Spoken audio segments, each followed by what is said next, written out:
Барлықтарыңызға сәлем қыздар, менің асханама қош келдіңіздер.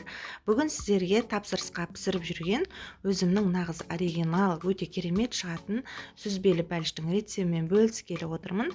Видеоны соңына дейін қараңыздар. Алдымен каналыма тіркеліп, қоңыраушаны басып, видеоны достарыңызға поделиться етуді ұмытпаңыздар. Бөлме температурасындағы сары майымызды бөлек ыдысқа саламыз. Үстіне қант және бір жұмыртқамызды қосамыз. Жақсылап араластырамыз.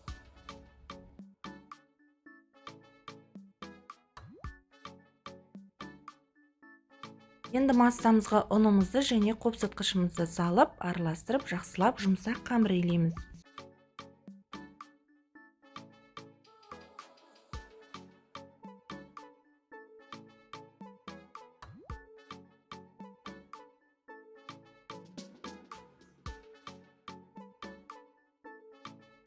Осындай қолға жабыспайтын жұмсақ қамыр шығады. Енді салмасы дайын болғанша қамырымызды тоңазытқышқа қоя тұрамыз.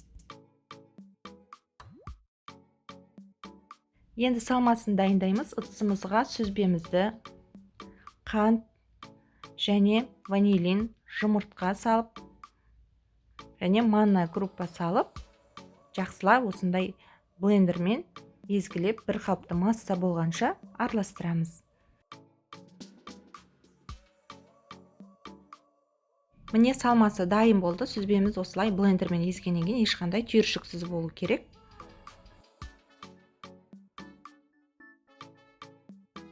Енді тоңазытқыштан қамырымызды алып, формамызға осылай қолымыздың көмегімен барлығын бірдей етіп төсеп шығамыз.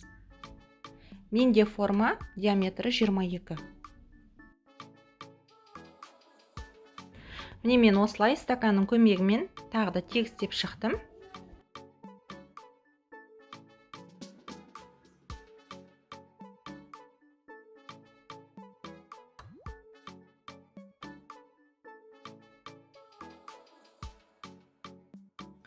Енді салмасын құямыз.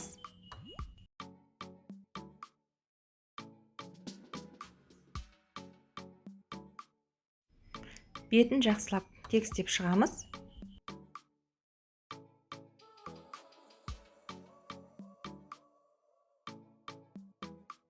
Бетіне әсемдік үшін менде тоңазытқышта қатырылған шиені қолдандым. Өздеріңіз қалауларыңызша қолдансаңыздар болады.